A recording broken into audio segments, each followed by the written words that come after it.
Everybody, my name is Matt Kibbe. I am the president of FreedomWorks Political Action Committee, and it's a real honor to be here, and it's a real honor to see everybody come out tonight in this difficult weather. We're in interesting times in America. All of those theoretical arguments we had in 2010 about Obamacare are now a nightmare for millions of Americans who lost the health care they were promised they could keep. It's a nightmare for young people who are discovering that they may have to pay 3 times as much for a product that they didn't want and don't need to cross-subsidize the government takeover of our healthcare system. We know about our national debt. We know about this jobless recovery that is leaving the next generation of workers unemployed and not even looking for a job. Something needs to be done. And I'm pretty sure that Kay Hagan is not the solution to that. Do you guys agree with me? Here, here. She has accountability. She has stood with President Obama on all of these policies that have done so much damage to our kids and to our health care and to our economy. And we're here tonight to try to solve that problem. You guys have watched a lot about what's going on in Washington, D.C., and unfortunately, it's not always true that our Republican friends in Washington are willing to stand up and challenge this president and to offer positive, proactive solutions based on the principles that made this country great. We can't just send somebody to Washington. We have to send the right person to Washington.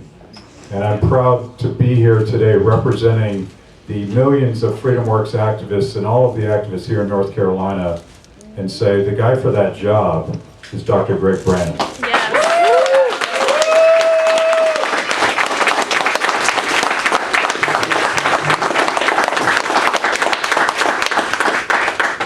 I think a lot of people here know his story. I actually got the first opportunity to meet him tonight.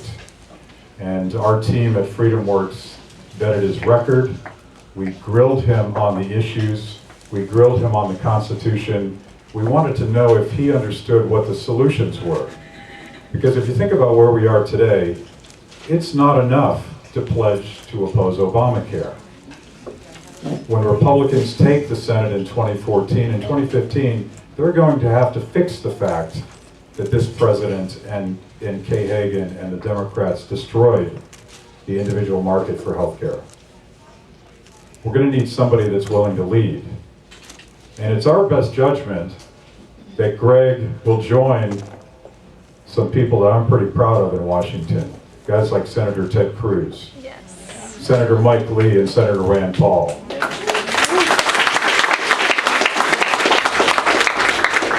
We're going to grow that Freedom Caucus in the Senate, and we're going to drive a positive freedom-based agenda that puts money and power back in the hands of people, not government. That's why we're here. I'll talk a little bit about FreedomWorks and what we plan to do in this election. We're not here to run TV ads. We're not here to tell people what to do. We're here to serve activists who are willing to actually do the hard work of walking precincts and talking to neighbors and engaging in the shoe leather politics of door-to-door engagement. That's our job. That's why you guys are here.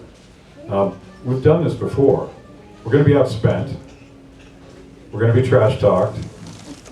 We're going to be told that we can't get it done. We're going to be told that standing on principle is a bad strategy, but we know better, don't we? Mm-hmm. I am doubly pleased with our decision, having had a chance to talk to Dr. Brannon tonight. I think he's the man for this job. I'd like to invite him up here right now.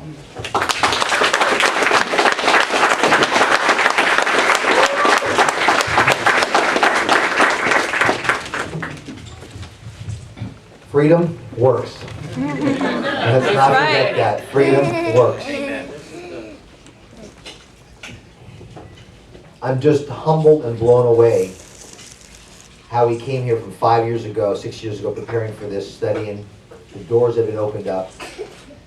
I think what scares the establishment, scares the Democrats, is we have the truth and we know how it works.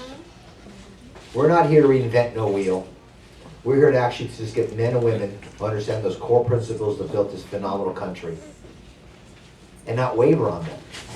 Compromising on constitutional principles have moved us to the progressive state. My story, I know I'm going to bore a few of you, but I gotta repeat a little bit. My mom had me, she was about 19 years of age. 4 years later, I had my brother. She worked very, very hard. She had a couple, 2, 3 jobs at a time. She said to her boys, go to church, go to school, or kick your rear end. Her boys got to live the American dream. In fact, my mom's first election, raised in a Democratic household, in 64, she got to vote for the man she wanted to vote for, Barry Goldwater. She understood the principles of the Republican Party are something to run to. Her boy, one of them became an OBGYN, her other son became an attorney. We lived the American dream. I've been fortunate enough to travel the world, do medical missions in Africa, Central America. My wife and I have been married 26 years. She's over there, my love of my life, Jody. I'm tough and she's really tough. We have 6 lovely girls, 1 boy. My best friend, my little son, he's 21. My oldest daughter's 23, and our daughters are 4, 7, 8, 17, almost 19, and 23. We've been blessed to adopt 3 little girls from China. That complete the family. You know when your family's complete, you just know it. Are we complete, Jody? I don't know. Okay, we're not complete. When she knows it, we'll know it. But what makes America special is I've been around the world. I've seen the eyes of all different groups of people. But what makes America special is that we're the only country ever based upon the individual over the collective. We are all understand the idea of endowed by our Creator. But our founders put down in the documents, the greatest philosophical document of all time, the Declaration of Independence, does not just declare to England why we should be free, but to the world why men were made free. Then 11 years later, the Constitution, or second Constitution, that put those philosophies into written law in 6 pages.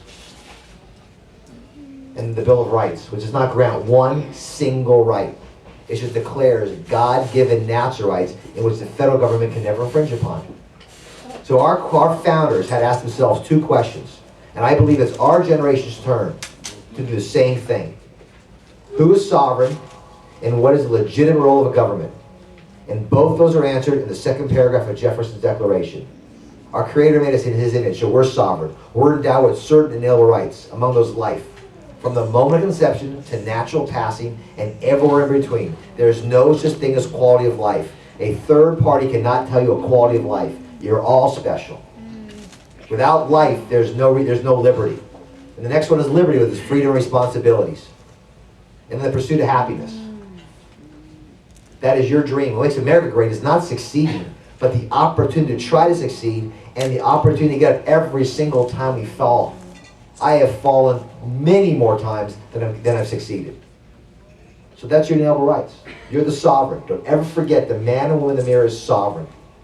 Then the next question is, what is the legitimate role of a government? It's the very next sentence. To secure these rights, which rights? Your inalienable rights of the individual. A government instituted amongst men, driving the just powers from consent of the governed.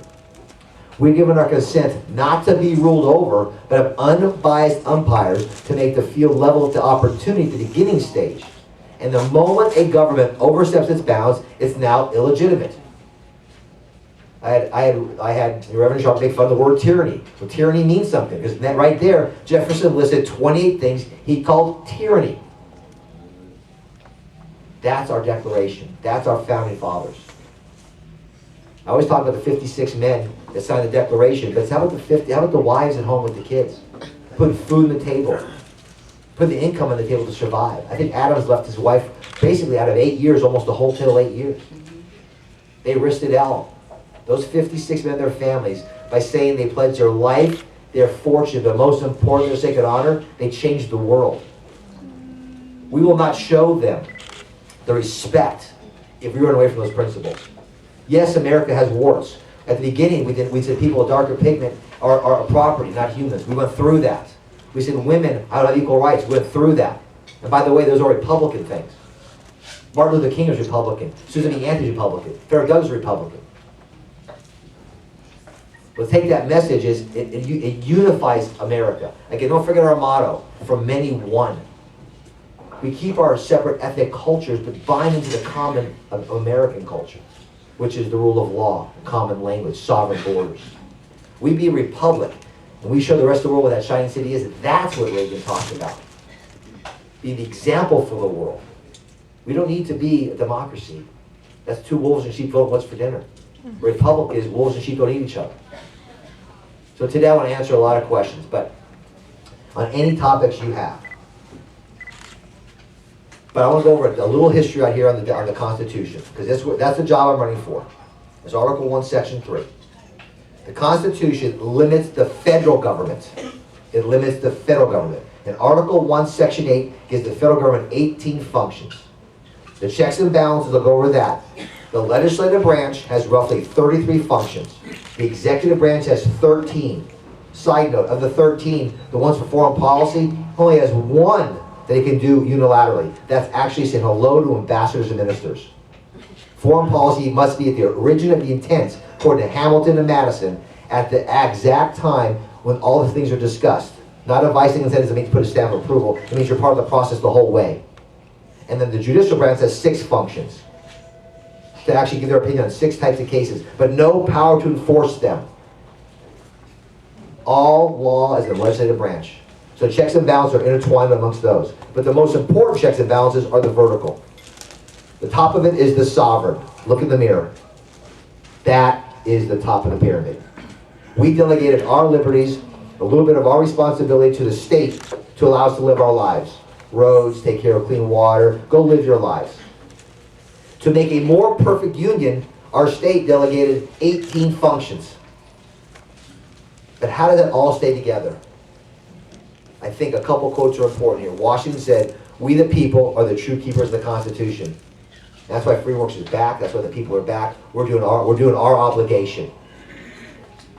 Jefferson said, "Our peculiar security is based on the fact we have a written Constitution. Let's not make it a blank piece of paper by construction."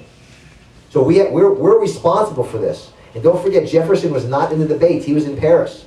So you say, if you know what the Constitution means, ask its friends. We prepare, we study what they want to do. And then the last quote is Madison. "Knowledge will forever govern ignorance. And for those men that ought to be their own governors, they must understand the power that knowledge gives."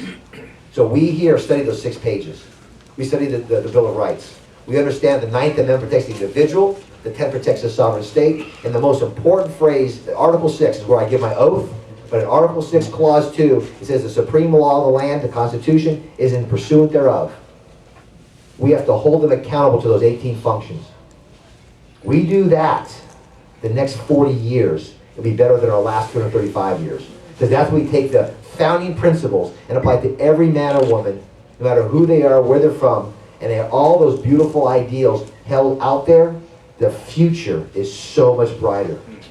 But if we don't stand firm, we'll not have a future. So I believe this message goes everywhere, and we're taking it everywhere. Let them try to divide us. We're not. It's like a metal. A pure metal is strong, but an alloy made of multiple metals intertwined is unbreakable. That's the American exceptionalism that we're here to fight for. So I'm asking you guys for 3 things, only 3 things, and you'll get mine. I want your life, your fortune, and most importantly, your sacred honor. We do that. I'm doing that correctly, you're doing that correctly. When you fall or I fall, we help each other up. And for those men and women, and next generation don't really believe that, we go to them with love and kindness and explain to them that the individual is the key.